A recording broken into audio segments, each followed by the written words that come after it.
అందరికీ నమస్కారం. నేను మీ జగదీష్ అబ్బరాజు. ఈరోజు R24 ఛానల్ ద్వారా ప్రముఖ ఆధ్యాత్మిక గురువు స్వామి ఆత్మ గారిని పరిచయం చేయటం జరుగుతోంది. అందరికీ సుపరిచితమైన మన ఆధ్యాత్మిక కేంద్రం పుట్టపర్తిలోనే మన స్వామి ఆత్మ గారు జన్మించటం, వారు ఇక్కడి నుంచే అడుగులు వేస్తూ ఆధ్యాత్మికం వైపు నడిచి దేశ విదేశాల్లో తన యొక్క బోధనల్ని ఎంతో మందికి విదేశస్తులకి ఆధ్యాత్మికం వైపు అడుగులు వేసేలా వారి యొక్క మానసిక పరిస్థితుల్ని ఈరోజు సమాజంలో ఉన్నటువంటి ఒత్తిడి, మానసిక ఒత్తిడిని నిజంగా ఎలా ఎదుర్కోవాలనేది ఆధ్యాత్మికం ద్వారా తను నేర్పటం, వారు నేర్చుకోవటం, అలా విస్తరింపజేసేలా మొత్తం దేశ విదేశాల్లో తన యొక్క మార్కుని వేశాడని తెలుస్తోంది.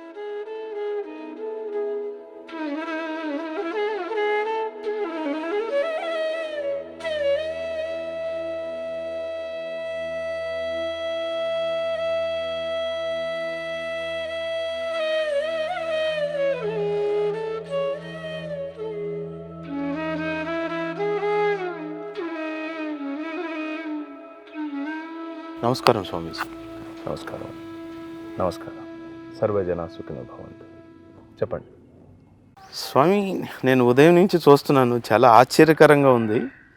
ఇది ఒక ఇంగ్లీష్ భాషలాగా అనిపిస్తుంది, కానీ సమ్ డిఫరెంట్గా అనిపించింది. ఏంటి స్వామి ఇది?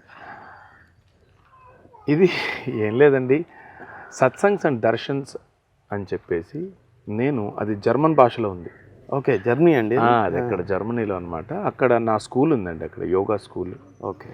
అక్కడ మేము చుట్టూ ఉన్న పల్లెల్లో నెలకు ఒకసారి వెళ్ళి ఒక ఓపెన్ సత్సంగ్స్ అనేది నిర్వహిస్తామన్నమాట.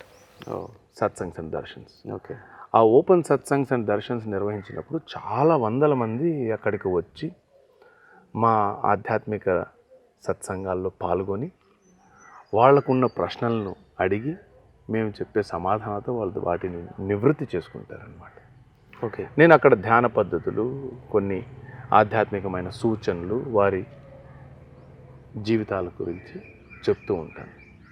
సో దానికి సంబంధించిన ఒక ప్రకటనకు వాడుకున్నారంతే ఈ బ్యానర్ని. ఎంతమంది హాజరవుతారు స్వామి అక్కడ? వస్తారండి, ఒక 500-600 మంది. 500-600 మంది వస్తూ ఉంటారు విదేశాల్లో. జర్మనీలో అక్కడ చాలా జనాభా తక్కువ అండి. ఎందుకంటే ఒక్కొక్క చిన్న పల్లె తీసుకున్నా కూడా ఒక 200-300 మంది ఉంటారు అంతే. ఓకే. సో అలా అందుకని చెప్పి వాళ్ళ సౌకర్యార్థంగా మేమే అక్కడికి వెళ్ళి ఒక తేదీని వాళ్ళకి చెప్పి మేము ఇలాంటి ఫలానా తేదీలో వస్తాము, ఎవరైతే ఆధ్యాత్మిక చింతనతో ఉన్నారో వాళ్ళు వచ్చి కలవచ్చు స్వామివారిని అని చెప్పేసి అంటే అప్పుడు వాళ్ళు రావడం, కొద్దిగా ధ్యానం చేయడం, దర్శనం ఉంటుంది, సత్సంగం ఉంటాయి, ఇవన్నీ ఉంటాయి అన్నమాట. వారు ఏదైనా సమస్యల్లో ఉన్నటువంటి వారు మీతో చెప్పుకుంటూ ఉంటారా? నేను వాళ్ళకి అవకాశం ఇస్తానండి. వాళ్ళు ముఖాముఖిగా కూడా నాతో కొద్ది సమయం మాట్లాడి, వాళ్ళకి ఏదన్నా ఉన్నా, సమస్యలున్నా, ప్రశ్నలున్నా వాళ్ళు నన్ను అడిగి నేను వాళ్ళకి సమాధానం చెప్తూ ఉంటాను. చాలామంది కూడా నా సమాధానాల వల్ల వాళ్ళ జీవితాలనే మార్చుకున్న వాళ్ళు ఎంతోమంది ఉన్నారు. మీరు చూశారు. చాలా. మరొక విషయం, జర్మనీయే కాదు, స్విట్జర్లాండ్లో కూడా, అవునండి, బెల్జియంలో కూడా ఉన్నారని నేను దాదాపు 36 దేశాలు ఇప్పటి వరకు తిరిగాను. 36 దేశాలు? 36 దేశాలు తిరిగాను. 36 దేశాల్లోని ప్రధాన నగరాల్లో కూడా నా సత్సంగ్స్ అండ్ దర్శన్స్ జరిగాయి. Really great song. నేను ఎప్పుడు చాలా వరకు నేను బయటికి చెప్పలేదు, కానీ చాలామంది విదేశీయులకు స్వామి ఆత్మ అంటే తెలుసు. స్వామి ఆత్మ సత్సంగ్స్ అండ్ దర్శన్స్ కూడా చాలామంది హాజరవుతూ ఉంటారు. నిజంగా గ్రేట్. మీలాంటి వ్యక్తిని డైరెక్ట్గా కలుసుకోవటం R24 తరపున మీకు చాలా ధన్యవాదాలు తెలియజేస్తున్నాను. ఎందుకంటే 36 దేశాలంటే ఇది సామాన్యమైన విషయం కాదు. అది అందులోనూ ఆధ్యాత్మికంగా నడవటం అంటే, బాహ్య ప్రపంచంలో జీవించే వాళ్ళకి పలానా చోట బిజినెస్ల కోసమనో ఇంకో దానికోసమనో వెళ్ళేది వేరు. అక్కడి వారు ఈ పద్ధతులను పాటించటం అనేది నిజంగా చాలా గొప్ప విషయంగా భావిస్తున్నాను. మన సనాతన ధర్మం చాలా గొప్పదండి. మన సనాతన ధర్మానికి ఉన్న విలువ, శక్తి అలాంటిది. మన సనాతన ధర్మాన్ని, మన వైదిక సూత్రాలను విదేశీయులు చాలా గౌరవిస్తారండి. వాళ్లకు చెప్పడానికి గురువులు చాలా తక్కువ మంది ఉన్నారు అక్కడ. వాళ్లకు నేర్పించడానికి చాలా తక్కువ మంది గురువులు ఉన్నారు. అలా నేర్పించగలిగితే వాళ్ళు నేర్చుకోవడానికి చాలా ఆసక్తిని కూడా కనబరుస్తారు. అవును. వాళ్ళు జీవితంలో అన్నీ చూసేశారు. అక్కడి ప్రజలకి వాళ్ళకి కావాల్సిన అన్ని సౌకర్యాలు ఉన్నాయి. వాళ్ళు అన్నీ చూసిన తర్వాతనే ఈ మార్గం నిజమైనది మనకు కావాల్సింది ఏంటి జీవితంలో అని చెప్పి ఆధ్యాత్మికత వైపు వాళ్ళు వస్తారు. కాబట్టి గురువులన్నా స్వామీజీలన్నా ఇలా సనాతన ధర్మాన్ని ప్రచారం చేసేవాళ్ళన్నా మంచిని జ్ఞానాన్ని బోధించే వాళ్ళన్నా వాళ్ళు చాలా విలువనిస్తారు, గౌరవాన్ని ఇస్తారు, పూజిస్తారు కూడా. అవును స్వామి. అందుకనే వాళ్ళు అక్కడ చూపించే విలువల్ని, మనకు ఇచ్చే మర్యాదను అన్నిటినీ చూసిన తర్వాతే నేను అక్కడ ఉండి అక్కడి వాళ్లకు బోధిస్తూ అక్కడే ఉంటూ ఉన్నాను. చాలా గొప్ప విషయం స్వామి. నిజంగా మీతో ఇంకా చాలా విషయాలు నేర్చుకోవాలి, మీతో ప్రయాణం చేయాలనే ఆసక్తి కలుగుతూ ఉంది మీ మాటలు వింటుంటే. తప్పకుండా. నిజంగా ధన్యవాదాలు స్వామి. మీరు ఎప్పుడైనా రావచ్చు, కలవచ్చు. మీరు కూడా మా సత్సంగాల్లో పాల్గొనవచ్చు. మీ మిత్రులు, మీ కుటుంబ సభ్యులు ఎవరున్నా సరే మీరు ఎప్పుడు ఎల్లప్పుడూ మీకు స్వాగతం ఇక్కడ. స్వామి ఆత్మగారు, మీ యొక్క ఆలోచనలో అసలు ఆధ్యాత్మికం అంటే ఏమిటి? ఆధ్యాత్మికం అంటే చూడండి, ఆధ్యాత్మికము అనేది ఏ మతానికి సంబంధించింది కాదు. ఇది చాలా వ్యక్తిగతమైనది. ఇది ఒక వ్యక్తిగతమైన జీవన విధానం. ఆధ్యాత్మికతలో మనసుకు సంబంధించి కానీ, ఆత్మకు సంబంధించి కానీ, దైవానికి సంబంధించి కానీ ఒక లోతైన అన్వేషణ చేయాలా అనుకున్న ఎవరైనా సరే ఈ ఆధ్యాత్మికంలో జీవిస్తూ ఉంటారు. ప్రాపంచికమైన విషయాల పట్ల వారి ఆలోచనలు పెట్టకుండా ఆంతరంగికమైన విషయాల పట్ల, ఆత్మ పట్ల, నిజమైన సత్యం ఏంటి అనే ఒక సత్యాన్వేషణ శోధకులుగా ఉంటారు చూడండి. వాళ్ళను నిజమైన ఆధ్యాత్మికమైన వ్యక్తులు అని మనం చెప్పవచ్చు. ఈ ఆధ్యాత్మికం కూడా ఏ మతానికి సంబంధించింది కాదు. మీరు ఏ మతంలో ఉన్నా, ఏ ఆచార వ్యవహారాలను మీరు పాటిస్తూ ఉన్నా, మీరు ఎలాంటి రూపంలో భగవంతుని కొలుస్తూ ఉన్నా కూడా అది కూడా ఆధ్యాత్మిక నిర్మలమైన మనసుతో, స్వచ్ఛమైన ప్రేమతో మీరు ధ్యానం చేయగలరు, లేదా నమాజ్ చేయండి, లేదా చర్చికి వెళ్ళండి, గుడికి వెళ్ళండి, పూజించండి. ఏదైనా సరే మీ మనసును నిర్మలంగా ఉంచుకోగలిగిన ఏ మార్గమైనా ఆధ్యాత్మికమే. చాలా గొప్పగా చెప్పారు స్వామి. స్వామి, అసలు ఈ మార్గం వైపు ఎందుకు వచ్చారు? అసలు మీరు ఎక్కడి నుంచి వచ్చారు? మీ నేపథ్యం ఏంటి స్వామి? ప్రస్తుత సత్యసాయి జిల్లా పుట్టపర్తి అందరికీ సుపరిచితమే. నా జననం, ఓకే, నా విద్యాభ్యాసం, నేను ఇక్కడ ఇలాగే ఉంటూ మా తల్లిదండ్రులతోనే ఇక్కడే నా ప్రయాణం మొదలైంది. ఓకే. ఆధ్యాత్మికత అనే మార్గాన్ని నాకు పరిచయం చేసిన తొలి గురువులు నా తల్లిదండ్రులు. ఓకే.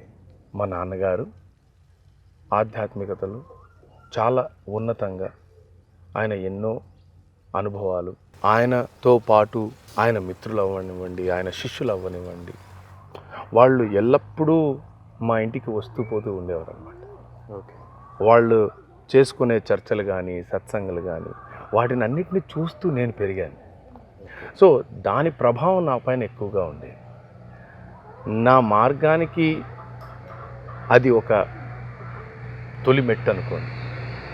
అసలు మేము విన్నాం మీ గురించి, చాలా అతి చిన్న వయసులోనే ఇందాక మీరు చెప్పినట్టుగా అడుగు పెట్టడం కానీ, విదేశాల్లో కూడా మీ యొక్క భక్తులు మీ యొక్క బోధనలు వింటూ మిమ్మల్ని ఫాలో అవుతున్నారని చెప్పి విన్నాం, చూసాం కూడా, కొన్ని వీడియోస్లో కూడా చూసాం. ఎలా అది ఎలా సాధ్యమైంది? మా నాన్నగారు ఆధ్యాత్మికంగా ఒక గురు సమానంగా ఆయన ప్రయాణం మొదలెట్టినప్పటి నుండి 1978 ప్రాంతం చాలామంది విదేశీయులు మా నాన్నగారి దగ్గరికి వచ్చేవాళ్ళు. ఓకే. ఆధ్యాత్మికంగా ఆయన ఇచ్చే సందేశాలను వినడం కానీ, ఆయన దగ్గర కొన్ని ధ్యాన పద్ధతులు నేర్చుకోవడం కానీ ఇలా ఉంటూ వచ్చేది. ఆయనకున్న ఆ పరిచయాల వల్ల నాకు యూరోప్ దేశాలకు వెళ్ళడానికి ఒక ఆహ్వానం వచ్చింది. ఓకే. నాకు 19 ఏళ్ల ప్రాయం ఉన్నప్పుడు తొలిసారిగా మా నాన్నగారు నాకు ఒక అవకాశాన్ని ఇచ్చారు. నేను మొట్టమొదటిసారిగా డెన్మార్క్ దేశానికి వెళ్ళి అక్కడ నాకు తెలిసిన కొన్ని ధ్యాన సాధనలను వాళ్ళకి నేర్పించడం జరిగింది. అలా డెన్మార్క్లో మీరు వెళ్ళినప్పుడు ఆ 19 సంవత్సరాల వయసులోనే ఎవరైతే మీ స్పిరిచువల్గా మీరు మాట్లాడినప్పుడు వారు ఎలా రిసీవ్ చేసుకున్నారు? ఆ తర్వాత వాళ్ళు ఎలా దాన్ని ప్రాక్టీస్ చేస్తున్నారు? చూడండి, అక్కడికి వెళ్ళినప్పుడు నేను నేర్పించిన ధ్యాన పద్ధతులు ఏవైతే ఉన్నాయో వాళ్ళు ఈ రోజుకి కూడా వాటిని క్రమం తప్పకుండా సాధన చేస్తూ ఆ ధ్యాన పద్ధతుల ద్వారా ఎంతో ప్రయోజనాలను పొందుతూ ఇప్పటికీ కూడా చాలా కృతజ్ఞతాభావంతో నాకు ఈమెయిల్స్ రాస్తూ ఉంటారు. వాళ్ళు పొందిన ప్రయోజనం, వాళ్ళు చూపే ఆ విలువలు ఎంతో స్ఫూర్తిదాయకం. Swamiji, you know, we see him as a person like everybody looks like, but there is more inside. You can't describe it. You have to experience.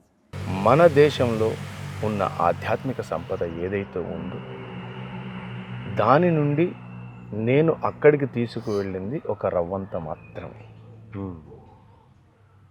మన ఆధ్యాత్మిక సంపద మన భారతదేశంలో ఉన్నది ఎంతో గొప్పది, మనం విలువ కట్టలేనిది కూడా. అలాంటి ఆధ్యాత్మికతను నేను చిన్నగా కొద్దిగా మాత్రమే వాళ్లకు పరిచయం చేస్తే దానినే వాళ్ళు ఏదో మహాప్రసాదంగా భావించి ఇప్పటికీ కూడా సాధనలు చేసుకుంటూ వారి జీవితాలని మార్చుకొని భగవంతుని వైపుగా ఆధ్యాత్మికతలో ముందుకు వెళ్తూ ఉన్నారు. నిజంగా గొప్ప విషయం స్వామి ఆత్మ గారు. ఆ వయసులోనే మీరు చెప్పినటువంటి వినటమే కాకుండా వాళ్ళు ఇప్పటికీ దాన్ని పాటిస్తుండటం, నిజంగా ఈ విషయంలో మీరు ఆధ్యాత్మికం వైపు నేర్పటమే కాకుండా మన భారతదేశాన్ని, మన భారతీయతను విదేశాల్లో కూడా చాలా చాటి చెప్పేలా మీరు చేస్తున్నందుకు నిజంగా గొప్పగా ప్రౌడ్గా ఫీల్ అవుతున్నాం. మానసికంగా పరిపక్వత చెందిన తర్వాత ఒక గురువు, నాకు ఎవరైతే గురువు ఉండాలి అని అనుకున్నప్పుడు మీ మదిలో ఎవరిని గురువుగా అనుకున్నారు? గురువు అన్వేషణ జరిగిందా? నా బాల్యం నుండే నా తల్లిదండ్రులే ప్రథమ గురువులు. అలా నా ఆధ్యాత్మికత మొదలైనప్పటి నుండి నా జీవితంలోకి మా అసలు సిసలైన గురువు గారు తన ఆధ్యాత్మిక బోధనలతో నన్ను ఇంతటి వాణ్ణి చేసిన మా గురువు గారు శ్రీ కేదార్నాథ్ బాధురి బాబా. సంపూర్ణ జ్ఞానం అంటే ఏమిటి? అది మీరు సాధించారనుకుంటున్నారా? పరిపూర్ణ జ్ఞానం అనేది ఇది అని చెప్పడానికి లేదండి. ఒక వ్యక్తి నేను పరిపూర్ణమైన జ్ఞానవంతుడిని అంటే అంతకు మించిన అజ్ఞానం మరొకటి ఉండదు. మీరు నన్ను అడిగితే మీరు పరిపూర్ణమైన జ్ఞానాన్ని పొందారా అంటే లేదు అనే చెప్తాను. పరిపూర్ణ జ్ఞానము అనేది అది మాటలకు అతీతమైనది. నన్ను మీరు మనశ్శాంతిగా ఉన్నారా, మీరు ఆనందంగా ఉన్నారా అని అడగండి, అవునని చెప్తాను.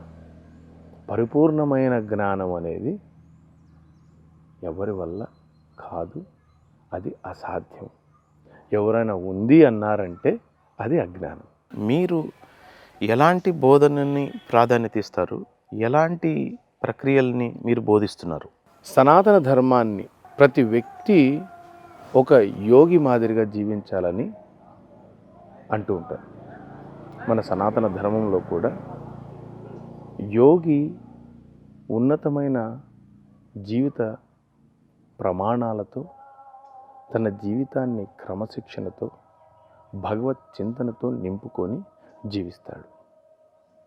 నేటి కాలంలో కూడా ఆధ్యాత్మికంగా ఉన్నతంగా ఎదగాలి అనుకునే వాళ్లకు భగవత్ చింతన, యోగిలాగా క్రమశిక్షణ, ఈ రెండిటినీ కలిపి జీవించడం ఎంతో ముఖ్యమని, అలా జీవించడం వల్ల వారి జీవితాల్లో ఎంతో మంచి జరుగుతుందని నా వద్దకు వచ్చిన వాళ్లకు నేను బోధిస్తూ ఉంటాను.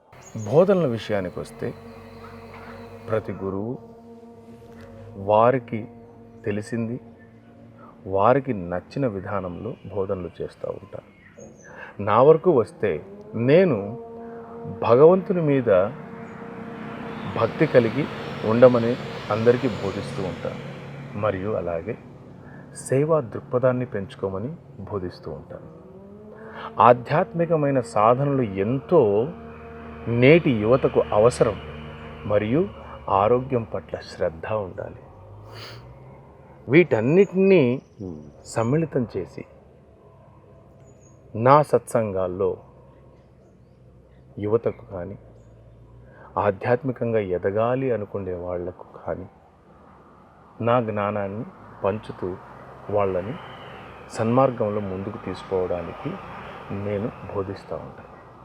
మీ సందేశాలు కావచ్చు, మీ ప్రక్రియలు కావచ్చు, ఇప్పుడు ఎవరైతే మీ దగ్గర నుంచి మీ ఫాలోవర్స్గా కానీ లేకపోతే మీ శిష్య బృందం కానీ వారు ఎలా దీన్ని స్వీకరిస్తున్నారు, వారు ఎలా పాటిస్తున్నారు?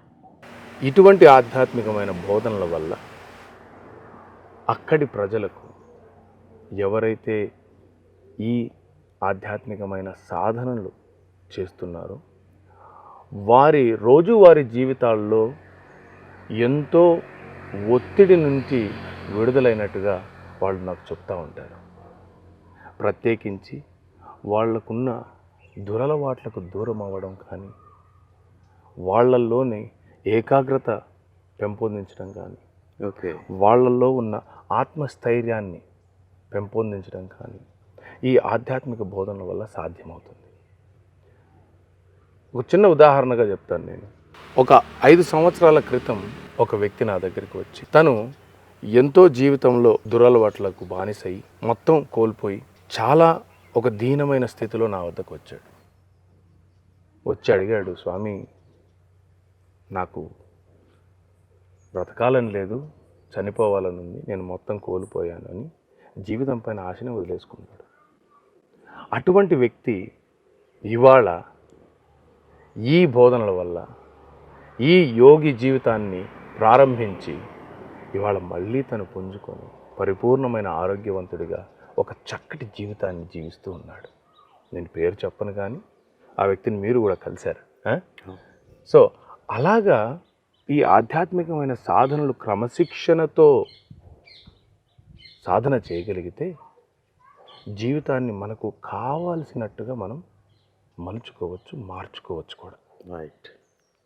సో ఇటువంటి బోధనలు మంచికి, వారి జీవితాల్లో సుఖశాంతులను తీసుకురావడానికి నేను సత్సంగుల ద్వారా సత్సంగ ప్రసంగాలు ఇస్తూ వాళ్ళని ఉత్తేజపరుస్తూ భగవంతుని వైపు ఈ ధ్యాన మార్గంలో ముందుకు తీసుకుపోతూ ఉంటాను. Great Swami. Swamiji for me is an anchor in my life. Swamiji for me is a great, high developed master. He's my everything. He's my all. స్వామి, భవిష్యత్ కార్యాచరణ ఏమైనా ఉందా? మీ భవిష్యత్ ప్రణాళిక ఏంటి? ప్రణాళిక అంటే ఇప్పుడు నేను ఏదైతే చేస్తూ ఉన్నానో ఇలాగే ఇంకా చాలామందికి ఈ సనాతన ధార్మిక యోగా పద్ధతులు అందరికీ అందుబాటులోకి రావాలి. అలా వస్తూ ప్రతి మనిషి ఈ యోగి తత్వాన్ని అలవర్చుకొని సరైన సాధనలు చేసుకుంటూ జీవితాన్ని సుఖమయంగా, ఆనందమయంగా గడుపుతూ ఉంటే అది చూడాలి.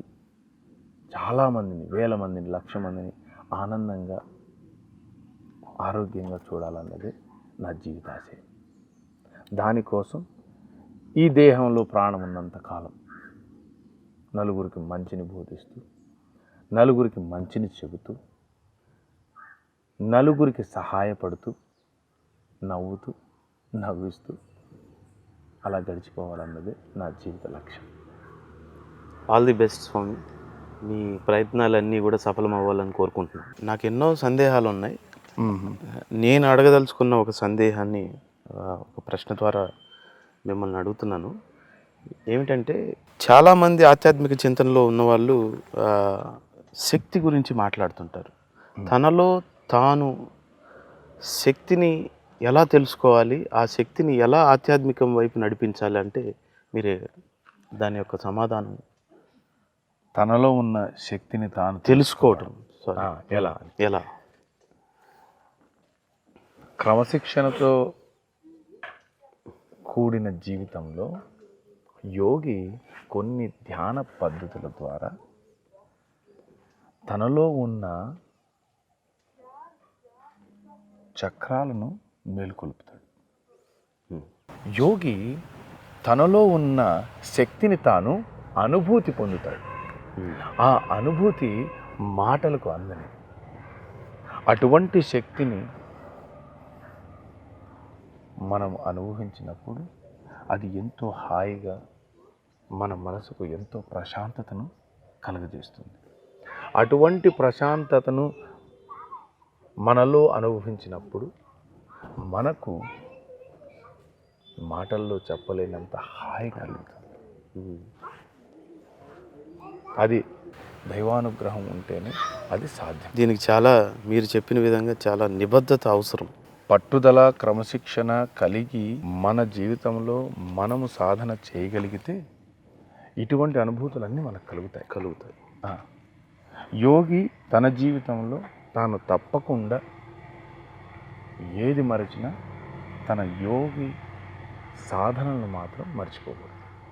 మా R24 ఛానల్ ద్వారా ఒక ర్యాపిడ్ ఫైర్ రౌండ్, ఒక ప్రశ్న ఒక సమాధానం, అంటే సూటిగా ఒక్క మాటలో అలా ప్రశ్నలు ఉంటాయి. మొదటిది మీరు స్వామి ఎందుకు అవ్వాలనుకున్నారు? డబ్బు కోసమా, పేరు కోసమా? అదేం లేదండి, నా సత్యాన్వేషణ, నా ఆనందం కోసం. సేవ పేరుతో ఎంతోమంది దొంగ స్వామీజీలు పుట్టుకొస్తున్నారు. వాటి మీద మీ అభిప్రాయం? ఎవడి కర్మ వాడిదండి. అంతే అంటారా? ఎందుకు విదేశాల్లో ఉన్నారు? ఇక్కడ మీకు జరగదా? జరుగుతుంది, అక్కడ అలా కుదిరింది అంతే. అక్కడే ఉండాలనే లేదు, వస్తూ పోతూ ఉంటాను కదా. స్వామీజీలు, బాబాలు ఇలాంతా చాలామంది ఈ వెంట్రుకలు జలపాలు వేసుకొని వేషధారణ డిఫరెంట్గా ఉంటుంది. మీరు అలా లేకపోవడానికి గల కారణం? దానికి దీనికి సంబంధమే లేదండి. అవి ఏవీ లేకోకుండా ఉండే స్వామీజీల్ని, గురువుల్ని, సన్యాసుల్ని కూడా నేను చూశాను. ఓకే. సో కాబట్టి ఆధ్యాత్మికతకు గడ్డాలు, జులపాలు పెంచుకోవడానికి అసలు సంబంధం లేదు. భారతదేశంలో కూడా వివిధ రాష్ట్రాల్లో మీ యొక్క భక్తులు, డివోటీస్, ఫాలోవర్స్ ఉన్నారని ఉన్నారు. ఇక్కడ కూడా విస్తరింపజేయడానికి ఏమన్నా సిద్ధపడుతున్నారా? చూద్దాం, అవకాశం వస్తే. అన్ని చోట్ల ఉండడానికి నేనేం భగవంతుని కాదు కదా. అసలు మీ దృష్టిలో మతం అంటే ఒక విశ్వాసం. ప్రజలు జీవించడానికి ఒక యాంకర్ కావాలి, ఒక విశ్వాసం కావాలి. ఆ విశ్వాసాన్ని మతం మనకు ప్రసాదిస్తూ ఉంది. సో కాబట్టి ఆ మతాన్ని విశ్వసించిన వారు ఎవరైనా సరే ఓకే, మనం ఈ పద్ధతిని, ఈ ఆచార వ్యవహారాలని, ఇలా ఏదైతే ఈ మతం మనకి ఇస్తూ ఉందో ఆ జీవన ప్రమాణాలని అన్నిటినీ తీసుకొని వాళ్ళు జీవిస్తూ ఉన్నారు. ప్రతి మతం మంచినే కదండి బోధిస్తుంది. అంటే స్వామి ఆత్మ ప్రతి మతాన్ని గౌరవిస్తాను. ప్రతి మతము ఉన్నతమైన. నేను ఏ మతానికి వ్యతిరేకిని కాదు. సర్వ మతాలు మంచినే బోధిస్తాను. ప్రేమనే పంచమని చెబుతా ఉన్నాను, మానవత్వాన్ని చాటుతా ఉన్నాను. మరి అటువంటప్పుడు మనం ఎలా మతాన్ని మనం వ్యతిరేకించగలం? ఇది గొప్ప, అది గొప్ప అని ఏనాడు మనం బేరీజు వేసుకోనక్క. మత ప్రచారాలు తీవ్రంగా జరుగుతున్న ఈ పరిణామాల్లో, ప్రస్తుత పరిస్థితుల్లో మూర్ఖత్వం అండి అది. మూర్ఖత్వం, ప్రచారం మూర్ఖత్వం అంటారు. తప్పకుండా. నా మతమే గొప్ప అని ప్రచారం చేయడం మూర్ఖత్వం. నీ మతం చిన్న. అది ఎలా ఉంటుందంటే మా అమ్మే గొప్ప, మీ అమ్మ గొప్ప కాదు అన్నట్టుగా ఉంటుంది. మీ అమ్మ మీకు గొప్ప, మా అమ్మ నాకు గొప్ప, అంతే కదండి. అంతే అంతే. అమ్మ ఎవరికైనా అలాంటప్పుడు అమ్మకి ఇవ్వాలి.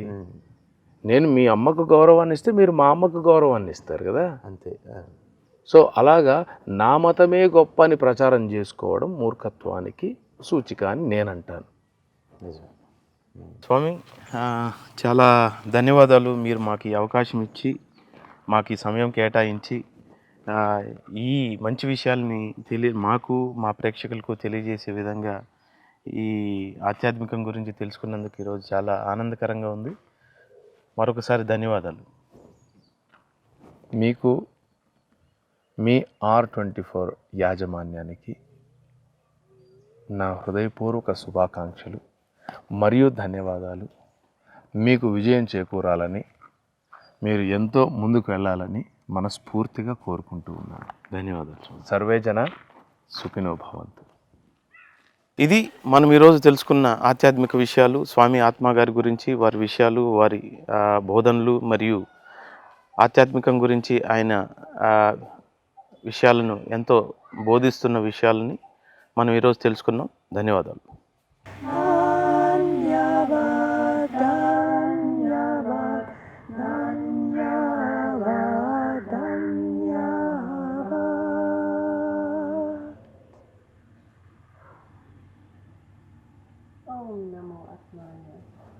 Om Namo Atmaya.